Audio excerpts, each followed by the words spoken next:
Welcome in, guys.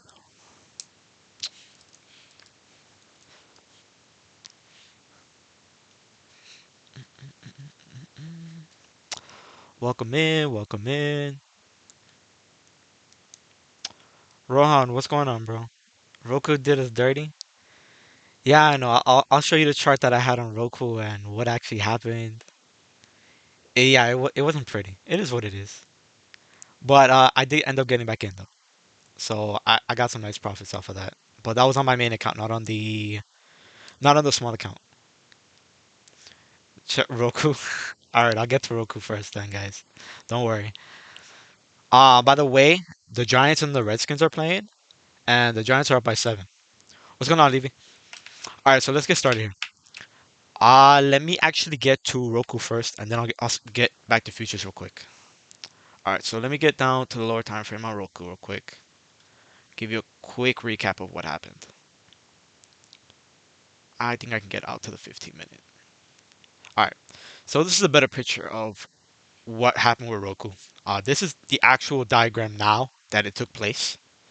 And so after I took some time, after I took that loss on the small account, I ended up readjusting my chart, trying to see where that actually failed, that it ended up breaking down into the open.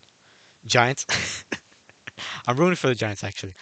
So I actually recharted it after we took that loss. And so we ended up breaking out, and this is where we broke down here. When we actually took that open, and no, it was actually down here. Right about, yeah, we flushed out right here. And so it looks like I actually have my resistance set a different way. And I'll show you exactly, I'll rechart it from my resistance that I had prior, the incorrect one. But this is the correct resistance. We ended up going right back down into it, kind of like a little bit of a leading diagonal, if you want to say some sort. But we ended up breaking out the perfect retest. And so once I found this correct resistance line, that's when I ended up getting in. And so I ended up getting in right on the break of about 319. And I took that right up to 323. And so I am still holding that on my main account. I didn't get back in on the small account. And so, of course, you guys actually heard me say I got pissed with Robinhood because I didn't. My sell order on that wick down was horrible. And so I got pissed and I was like, you know what, forget it. I'm going to go transfer my funds to Webull. So it'll probably take a few days to get that over there. Once it does, then of course we'll resume. I'll probably, give out some trades on the small account page still, even though my small account is pretty much on pause for the moment. But I'll still give out some trades there so you guys get some opportunities to make some quick bucks over there. But let me actually see the trend line that I actually had that we ended up rejecting. So when we rejected here, I had a resistance line right about to this level. So let me actually remove the correct one that I have. This was the resistance line that I was actually watching. Even though it went to the body of that candle, it lined up with the wicks and right into the body of these candles. And this is where this went wrong. So even though we lined up here, right in the middle, another wick, and it was right there where when we flushed, I was like, all right, it's going to reject resistance. And we will flush all the way down back to support. So that's why I ended up getting out. It wasn't that I had paper hands, but I actually expected that this was the resistance and it was rejecting. And so that's what I actually expected. Now, the other thing was that you could have drawn the line a little bit differently and it could have went this way, in which that was kind of the false hope of the breakout from the top right there. Right in between those two lines right there was that little false hope right there of when this breakout was. So it was a little bit different. My trend, my resistance line should have been different, so that was on my fault. That's why it's a little bit tricky when you're going for those falling wedges, especially when you see so much zigzags like that. You have to be a little bit more cautious about those resistance lines, see where they actually line up a little bit more properly. But that was a failed one on my part, so it is what it is. We'll move on. If you held, congrats because it's paying off. So I can't really say anything. If you actually held, then yeah, you should be green. But I ended up taking on my main account once I readjusted my charts, I reanalyzed where I went wrong, and that's what you actually need to do, especially when you have a trade that fails. Go back, look at the chart, see what you could have done wrong. Maybe the resistance line was off, maybe your support line was off. So that's the best scenario I could say for that. Moving on, let's actually take a look at futures where Nasdaq's down just a little bit, but pulling out the daily so you get the big macro picture of what futures actually look like. So as I mentioned, this was the candle right here that I mentioned that this was going to be the real determining factor if we end up breaking down. We did break down. We pretty much zigzagging, as you would say on the daily. This is pretty much going to looks like a little bit of a curling bottom, if you want to say that. So are we going to end up breaking down tomorrow morning, or do we end up breaking back into this channel? And as you guys heard me say, the top for me is pretty much 451. So we could end up gapping back up to 451, which is possible going into next week. I don't necessarily expect to get to 451 tomorrow, by no means in the imagination. But we can definitely trend back up, get back over to 451, and then see, you know, a further breakdown. So that's really what I'm looking at for tomorrow. But this little curling bottom does give you a nice little confidence here that we're going to end up curling back up and we're going to see some upside going right into next week. But the other side is that, yeah, it did break the channel here. And so, technically speaking, yes, we are pretty much in a downtrend because we did break the ascending channel. So, we'll see how this actually plays out. One of the things actually just crossed my mind tomorrow is actually quad witching. So, for those of you that don't know about quad witching, it's pretty much the last hour of the day where you're going to have a lot of contracts that expire. So, you're going to see a lot of random movement, whether it be spikes or dumps, because a lot of those contracts are going to be expiring. So, it's going to cause a little bit of volatility. So, the last hour of the market, I would say to try to stay sideline. You don't want to get caught in that random spike, random drop. It's not going to be pretty. How do you do thumbs up on mobile? Are you serious, Tamakaze? Oh, he figured it out. Nice. So moving on, that's pretty much futures. Again, that curling bottom is really what's key here. And again, we did break the uptrend, so we'll see exactly how this plays out. I expect to get back in the ascending channel, and then we end up breaking down at a later time if that be the case. Again, we're still in the middle of September. It is still bear month. So what we saw this morning on that little sudden drop, yeah, we could see that escalate, especially with FOMC next week, Monday and Tuesday, if I'm not mistaken. We could see a little bit of volatility escalate. If that be the case, depending what they say, that'll pretty much set the tone for next week. So Monday and Tuesday will be key. Moving on to Nasdaq. Let's see what Nasdaq's actually doing. Let's get down to, I think the 2 hours should be fine. Pretty much a little zigzag here as we actually we broke down from the sideways channel. We're still in this little bit of a loop here right below the channel. So we're pretty much doing a little bit of a zigzag. Once we get inside, then it'll give us a little bit more confidence here as far as breaching right up to this resistance of the descending broadening wedge. And if we break that resistance, then oof, the bull market is still on because that will definitely be beautiful. And a lot of tech calls actually look beautiful. I know that me and Tamakazi were mentioning that a lot of tech calls look beautiful. It's setting up, whether it be just for tomorrow or we see continuation. We'll pretty much reevaluate that tomorrow and see where we go from there. Other than that, let me actually get to the actual alerts that went off today. And I thought I actually had Discord open, but I guess I didn't have it up here. Let me pull up the major flow that went off today, and that way we can take a look at that real quick. Let's see, major flow. All right, so we didn't have that many alerts, but we did have a productive day. Starting off looking at IRNT, that went off at 9:35 this morning. So we'll take a look at IRNT. Let's go down. I'll do the 1 minute just to get some more fluidity in the chart. So we went off at 9:36, right on the spike of this candle, right on that high. Now, what I typically like to say is that I usually like to get in on the gap, right below the gap, inside of that gap. That's what I actually mentioned yesterday as well. I do like to get inside the gap, somewhere in below it, because when that alert goes off, you want to be inside the gap. So when that triggers, it's likely going to go right above the gap again. So you wanted to get an entry below 39.66.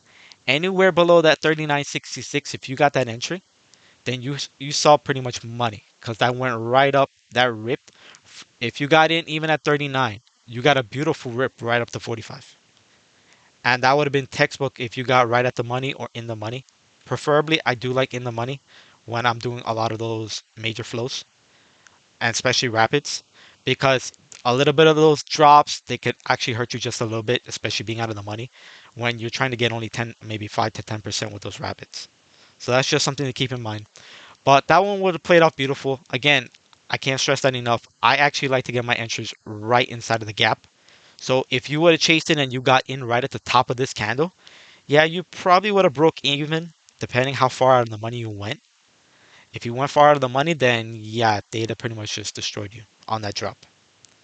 So that was the one a little bit tricky, but again, entry inside of the gap.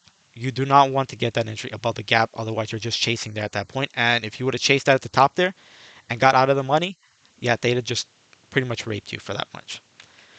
Let's see, next trigger that went off, DOCN. This one, I'm not too familiar with this ticker, but it just pretty much mooned. I don't know why that went straight up like it did. One thing that was noticeable when I saw it immediately was that if you notice, it triggered at $82, but look at what call they bought. They bought 55 calls in the money, which was really weird. Of course, I still went to the chart looking at DOCN. This was actually a beautiful setup. It actually triggered, what time did it trigger? At 10:10 in the morning. So if we triggered that at 10:10 in the morning, you pretty much got in right on this drop, which was a beautiful drop, and that ascended through the entire day.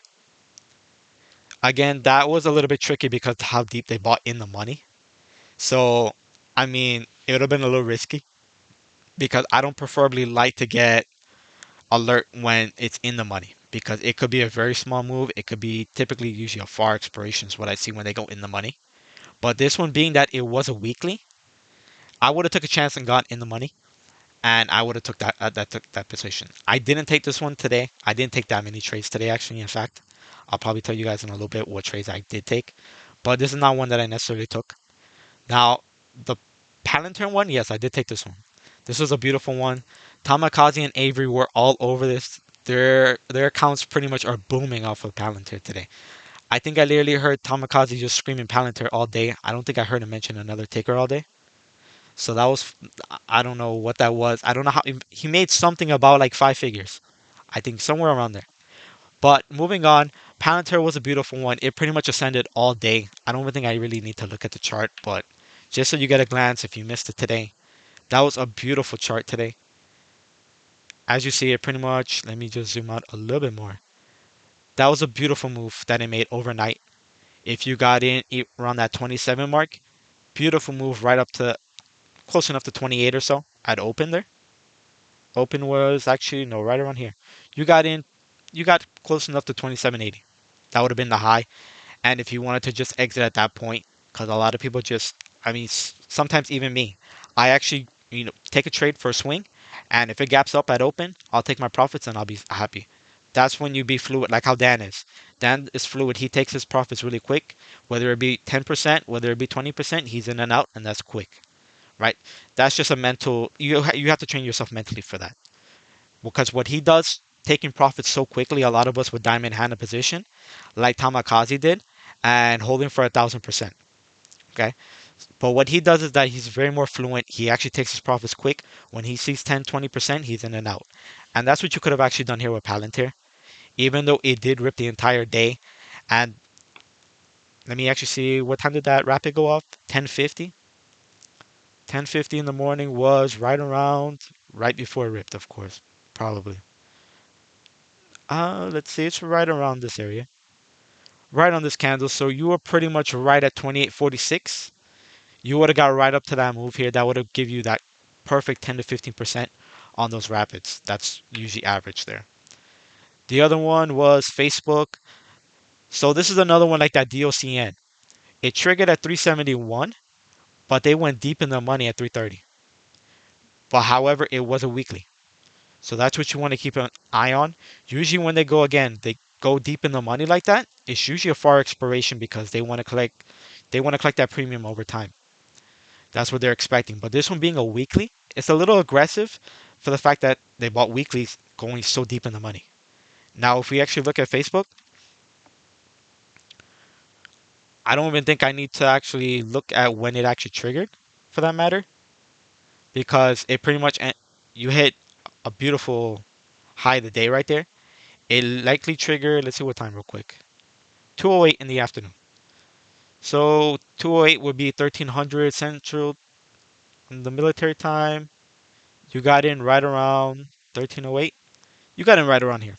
So you had a beautiful move from 370 all the way up to about mid 330, 373 that was. So that was about a $3 move that you got out of Facebook. Not bad move.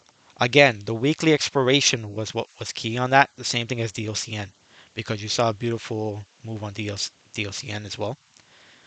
Other than that, that was pretty much the highlight of the day.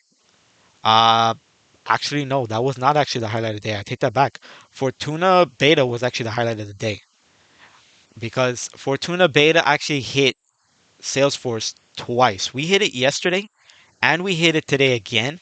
And guess what? It was also a newsletter play. So if you caught it on the newsletter play, that was beautiful. And I did see it actually was giving back some profits right into close. I actually did not notice that. But I actually have a far expiration on CRM. I took a scalp on it, but then I actually have some expirations going out on my main account for quite a few weeks out. But I am in the money, so it is what it is. So I haven't even looked at it really. I know that it finished close enough to highs, so I didn't even see that drop into close of the day. That's just a major swing for me. So that was one of those. The other one was pretty much Palantir. So Palantir and Salesforce was pretty much the highlight of the day. IRNT, of course, that was. Did it? I didn't see how it ended exactly. See how it actually ended? I looked at the chart. That was the funny part. And I didn't even look fluently. But yeah, you actually made a nice high right around 2 o'clock in the day, right up to 47. So that was another one that after hours action yesterday was insane. That was insanity. Other than that, that pretty much wraps up the algos that triggered today. And also for the beta, that Fortuna beta was just insanely crazy. What are the chances of Salesforce actually triggering 2 days back to back and being on the newsletter? That was insanely crazy. The other one, keep in mind, I also had GM on the newsletter. It is pushing down now, but we actually got a great move off of that in the beginning of the week. And I can actually remove this because the trigger and everything. Okay, I didn't want to do that. Let me actually just remove the alert so I can keep the pattern in play. All right, there we go. So this one's still in play. So I give you a quick update on GM. We are going to actually trend towards resistance. As you see, it's going a little bit sideways. So we'll probably get right up to that gap fill. So that gap fill will be right around 5207. So I would hope for a pretty much a little bit of a pullback. And that may be one that I look to enter again because I've been in and out of that constantly all through this entire move, just pretty much scalping in the money calls. So I will look for a little bit of a pullback. Hopefully we get some kind of pullback here tomorrow with quad witching. And I will take that straight up to that 5207 to that gap. And then I'll reevaluate at that point to see if it's going to go further beyond that gap, break that downtrend. And excuse me. And so that one we'll evaluate after it breaks that little gap fill right there. Once it enters above that gap fill, then we'll see exactly where that's going to go. And I do expect this to break that downtrend sooner rather than later. So I want to say within the next 2 weeks, depending upon whether you get a little pullback, you maybe get a little pullback right here, and then retest and then break out. Because GM is not much of a fast mover. So being that you already made such a quick move here right out of that breakout of this little descending triangle, we'll likely get a little bit of a pullback once we get to the resistance before we actually make that push outwards. UPST, I completely missed that move. And I was calling on Avery. I'm like, Avery, why didn't you say anything, bro? But this one actually made a beautiful breakout. Why is... Okay, my chart got deleted on this one. That's really funny. I don't know why my lines got all deleted on this, but I'll pretty much give you a quick synopsis of what happened here. We actually had a left shoulder here. We had the head, the right shoulder. And if you guys remember on the small account, I actually got puts right around the 279 mark, somewhere between there. Around 279, high 278. And I took that ride down, got out around 267 or so, 268. And then it continued dropping down. And so what it actually did is that once it got to the neckline, it actually reversed. So this pattern did fail. It didn't get below the neckline. So that's what I wanted to emphasize here. So now that we're pushing, and ballpark, eyeing target, I'm going for 300 here. Once this gets to 300, then we're going to see this start to pretty much drop pretty fast because I'm calling top pretty much around 300. I don't see this going beyond 300 on this move. Is it possible to break beyond 300? But after such a move like this, I don't see that happen. I just don't. But 300 is still in play. We'll see how that is tomorrow morning. Based upon the pre-market action, we'll be on live to really say what's gonna do. But that's one that I kind of missed today this afternoon, making a $14 move. I was like, when I saw that, I think right around lunchtime, I was like, what? Oh no, I think I saw it in Power actually. No Tom anymore. Tom actually does his live every Sunday night. His live is on Sunday night at 10 p.m. where he does his little classroom session, and he goes through a lot of different things. So he'll be on us every Sunday. I don't know if you'll probably see him on once and maybe in a blue moon on my daily recap if I need him to cover for any reason. But yeah, every Sunday is Tom. Moving on, I wanted to look at Dash. Dash, I saw Dash this morning, and if you guys know Dapper on live, I was actually really worried about him because he had shorts. He was shorting Dash, and I was like, I don't know why he's shorting Dash because it had a beautiful breakout. Dougie was also on Dash. It broke out, it retested, and I don't know where he was getting the idea that this was going to break down for whatever reason. And so once I saw it gap up and I saw the upgrade this morning, it was up like $5 and change. I was like, poor Dapper. I'm gonna feel bad for him. But he ended up selling out yesterday, so he didn't get caught in this $5 move. But that was a beautiful move, and I do expect continuation here. I wouldn't be surprised to see this actually get push, but I want to see that next candle form to really see exactly what it's gonna do, because remember you also do have another gap here, and that's the concerning part. And when I'm with gaps, I don't like to enter above the gap. I like to enter inside of that gap when you get that kind of move. So I'll be looking more so to get a call inside of that gap if we end up retracing. That would be my scenario because obviously it's a defined uptrend. You broke the pattern to the upside. You retested perfectly. So the uptrend is perfectly intact. But considering that you have a nice little fat gap right there, I'm not trying to play with that because then if I get calls here, it'll be like getting calls at the top and you're going to get a retracement. So I'm not trying to do that.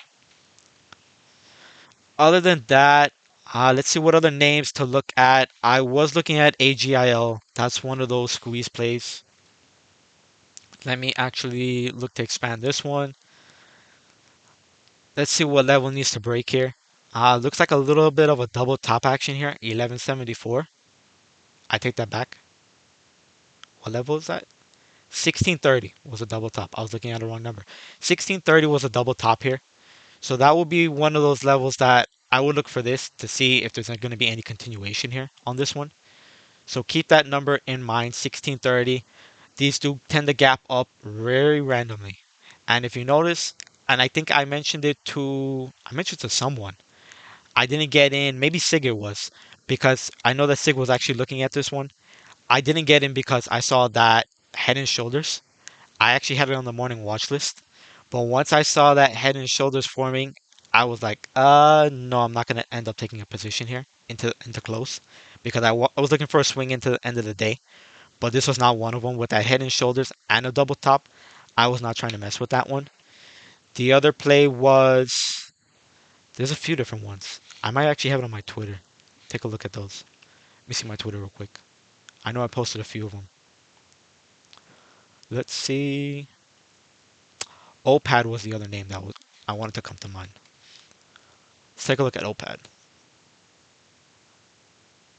Had a beautiful rounding bottom here. That was a beautiful one. Let's see. A beautiful little retest. And that's actually a very good sign. You had that curling cup. You had that little bit of a push. That retest is what was key. So having that retest is really what's actually I'm expecting to see a nice continuation on this tomorrow. And I am watching the game, but I actually want to see if there was any after hours action on this. Let's see what it was after hours actually. Oh no, this is down $2 after hours. Ouch. So this is actually down, and I'll tell you the level that it's at right now, 1781. That is not exactly what I'd like to see.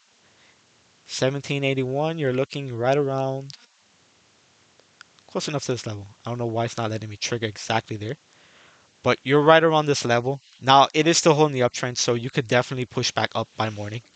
I will look to see this get back over this level of 2080, which looks like a double top yet again, although it broke above that.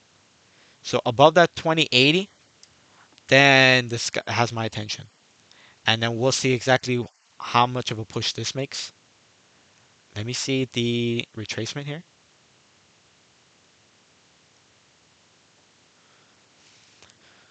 So we pushed already the 1.618. 25 actually seems very doable to me. To that 2.272. Definitely looking for that 25. So above that 2080, I'm looking for 25. That will be what I'm looking at tomorrow. But again, it's down after hours, so it's not exactly what I want to look at right now until I see that push back up again and cross that 2080. Then it'll have my attention tomorrow. Other than that, that's the two main ones that I was watching today. We'll see what tomorrow brings. I do think that tech is going to push again tomorrow, even though we are red. This is a necessary pullback. You remember that drop that we had this morning that was pretty fast and quick? That was a really strong recovery, though. That was the more important part. That recovery that we had for a lot of stocks was just amazing.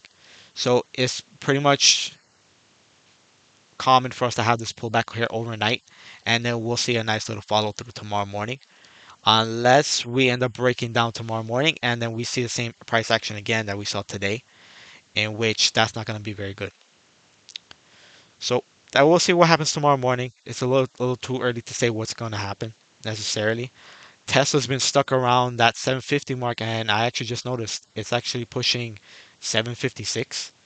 This is one that I'll be watching tomorrow as well. That was a beautiful inverse head and shoulders that it had. It ended up getting a nice little retest. I did scalp this as well.